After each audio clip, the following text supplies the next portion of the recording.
This is a lunge tutorial. So why is lunge an important exercise to do?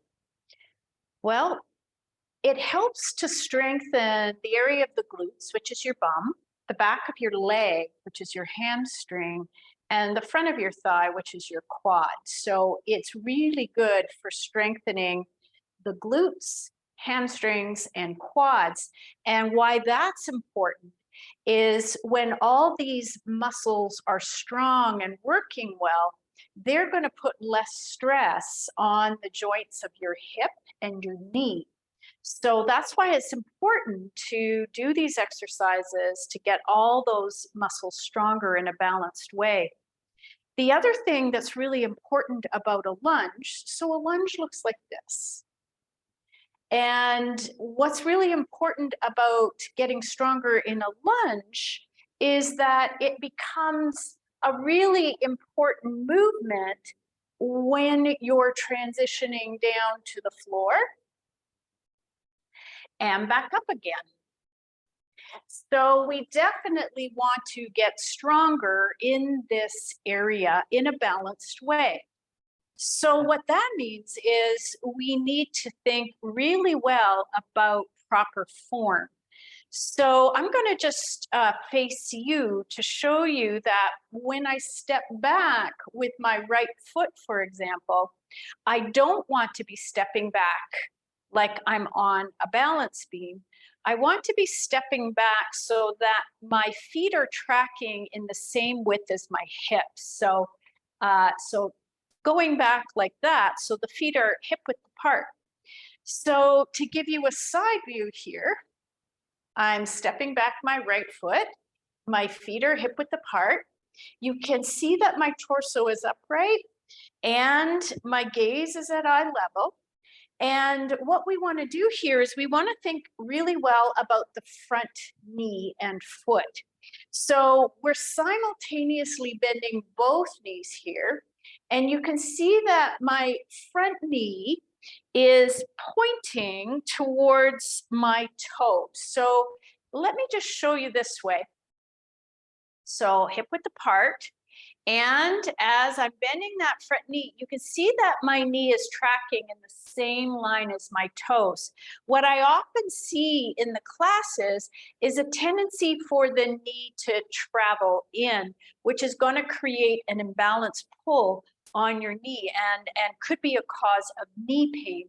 So you really want to make sure that your knee is pointing in the same direction as your toes as you come up and down.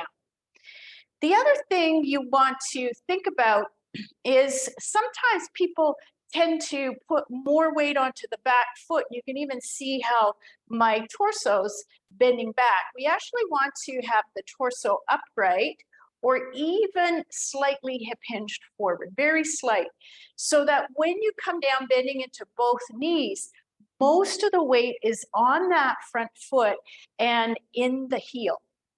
And then standing back up. So bending both knees, and very little of the weight is in my back foot. I'm concentrating on the front leg. So that's another thing to consider. And I also want to talk about the back foot now. So stepping back with that right foot again, you want to make sure that those back toes are tucked under. And so you will want to be able to bend at the toes and feel the ball of the foot. The pressure is on the ball of the foot. But again, most of the weight is in that front leg. So that's how we do the lunge. And then, of course, you can add any kind of arm position to that. The arms could come up. The arms could sweep out to the sides. The arms could sweep up and you could stay down and bring the arms into cactus arms. So I'm going to show you that from the front. So stepping back, I'm going to do my other leg now for balance. And so watching the tracking in my front knee. So arms could go up, arms could go out to the sides, and even arms could go out to the sides and then coming into cactus arms. So those are some of the different arm positions. And of course, you can add weights as you get stronger in this movement. So you can add weights to hold in the hands. So there are some other things to think about here. Let's say that you're doing your lunge and you're getting a lot of knee pain. So check to make sure that your tracking is in good alignment here, knee pointing in the same direction in the toes. If you're doing that and you're still getting a lot of knee pain, here's a couple of modifications. So remember that when we come down, you're strengthening the glute, the hamstring, and the thigh of the front leg. The back leg, you're actually opening through the hip flexor or the front of your back thigh. So if you're getting knee pain in that front knee, for example, here's a modification for you. So I'm just going to pull over a chair. So, and I'm going to come back a bit so you can see my feet. So here I'm just sitting in a chair and my buttocks is back in the chair. So my spine is supported by the backrest of the chair. My gaze is eye level and my ears are aligning over shoulders. And what this does is it engages your abdominal area, which is something we also want to strengthen. So if let's say that the lunge is just giving you too much knee pain, here's an alternative to strengthen the front of the thigh, which is your quad. So you could just extend your leg forward, and this contracts the front of your thigh and coming back down, and you can alternate. So this is a wonderful way to begin to strengthen your thighs without putting weight bearing on the knee. And as you build strength, you might even want to put ankle weights around your ankle to continue to build strength in the thigh, the front of the thigh, without putting weight bearing on your knee. So that's an option or a modification if lunges aren't available to you at the present moment. And if we wanted to think about strengthening the glutes and the hamstrings, which is another part of what that movement does, there's a separate movement you can do that won't involve the knees in the same way as the lunge. So for this one, you want to find a wall, for example, or your hands could be on the backrest of a chair. But what you want to do here is you want to think about keeping the torso upright and the gaze eye level, and then keeping your ribs drawing down, because you don't want to arch your back here to isolate the movement in the buttocks and the back of the leg. So do you see how I'm either just extending the leg back toe on the floor or slightly raising off the ground? You want to feel this in your buttock and the back of the leg, but not your spine. So keep your ribs gently pulling down, and you can alternate from side to side here.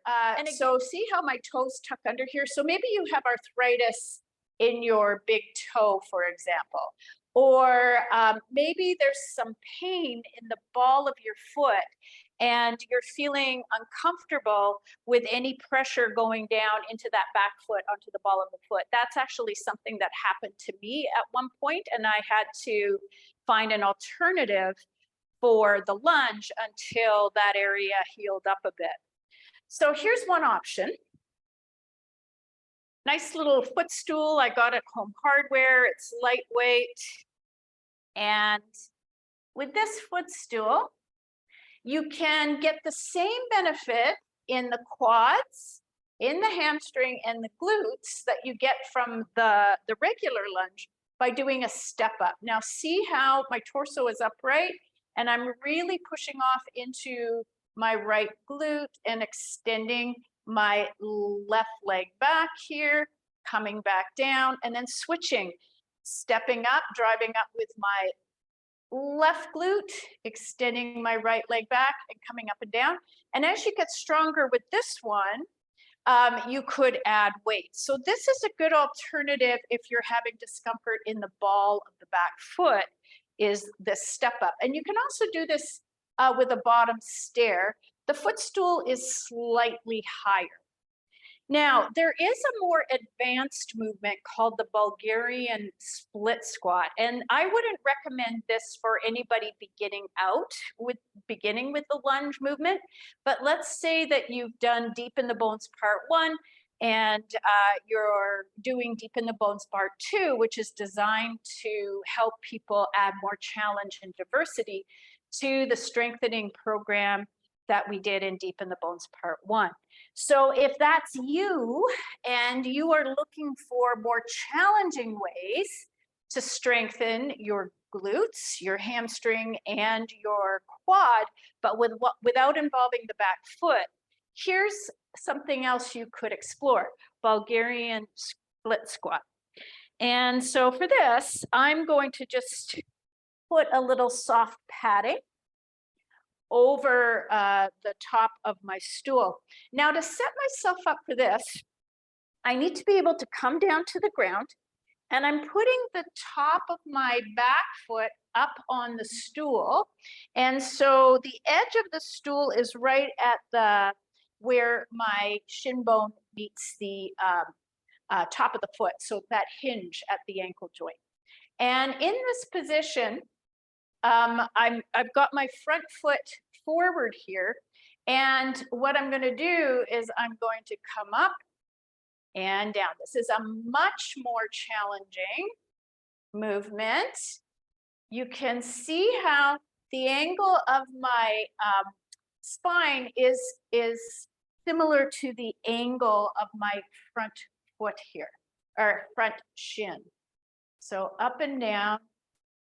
And this really, I'm getting short of breath just doing a few of these without weights. Weights are definitely not needed with this for a long time. You have to be getting really strong to add weights to that one because it adds sufficient challenge. So I'll just show you with the other foot. So you come down, top of the foot is on top of the stool, but where my shin meets the top of the foot at the hinge at the ankle joint, that's right at the front of the stool. And then in that position, I'm just walking my front foot forward enough, and in that position, I'm coming up and down. Now you still need to watch for the tracking in that front knee, and just coming up and down. So that's another great alternative that doesn't require you to turn that back foot under so that there isn't any pressure on the big toe or the ball of the foot. So I hope that these are all helpful suggestions for you. If you have any questions, don't hesitate to get a hold of Laura, Program Director.